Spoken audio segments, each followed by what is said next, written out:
আসসালামু আলাইকুম। নিশ্চয়ই সবাই ভালো আছেন। আলহামদুলিল্লাহ আমিও ভালো আছি। আজকে আমি আপনাদের সাথে শেয়ার করব নারীদের কিছু বিষয়, সাথে পুরুষদেরও।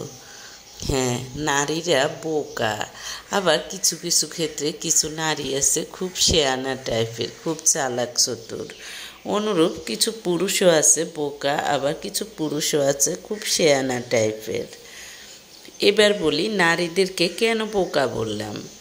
নারীরা কি যেভাবে বুঝবেন নারীরা বোকা, নারীরা একটু দেখা যায় যে কেউ ভালো ব্যবহার করলে, বিশেষ করে হাজব্যান্ড বা হাজব্যান্ডের ফ্যামিলি খুব কম, হাজব্যান্ড একটু ভালো ব্যবহার করলে হাজব্যান্ডকে আপন মনে করে, ভাবে যে এ আমার আপন সারা জীবনের জন্য। এটা ভুল। এটা যারা মনে করে তারা হলো ভুল। একটা হাজব্যান্ডও ডাবল ফেসের হয় বেশিরভাগ ক্ষেত্রে। সে স্ত্রীর কাছে গেলে তার স্ত্রীর প্রতি মায়া লাগুক বা স্ত্রীর থেকে আদায় করার জন্য হোক, তখন সে স্ত্রীর কাছে পরিবারের অন্যান্য মানুষের নামে বদনাম করে, বা যা হোক যেভাবে স্ত্রীর থেকে সে তার অধিকারটা নিতে পারবে সেই চেষ্টাটা করে। কিন্তু অন্য জায়গায় গেলে তখন সে স্ত্রীর নামে বদনাম করে। এদেরকে বলা হয় ডাবল ফেসের হাজব্যান্ড। এরা কখনো কাউকেই ভালোবাসে না। এরা স্ত্রীকেও মন থেকে ভালোবাসে না, নিজের পরিবারকেও মন থেকে ভালোবাসে না।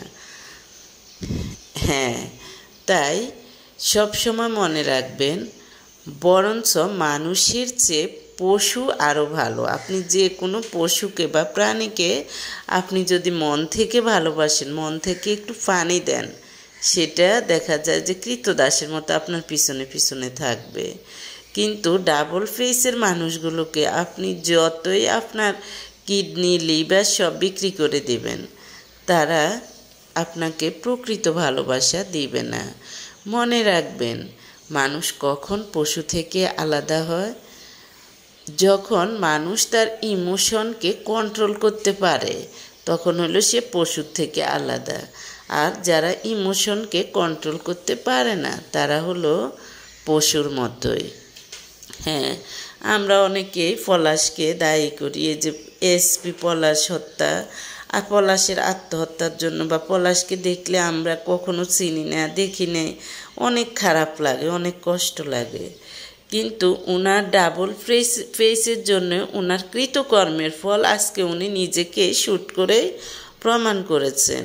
উনি মায়ের কথা স্ত্রীর কাছে, স্ত্রীর কথা মায়ের কাছে, স্ত্রীর কথা অন্যান্য পরিবারের কাছে, অন্যান্য ফ্যামিলির মানুষের কাছে বলতেছে। এখন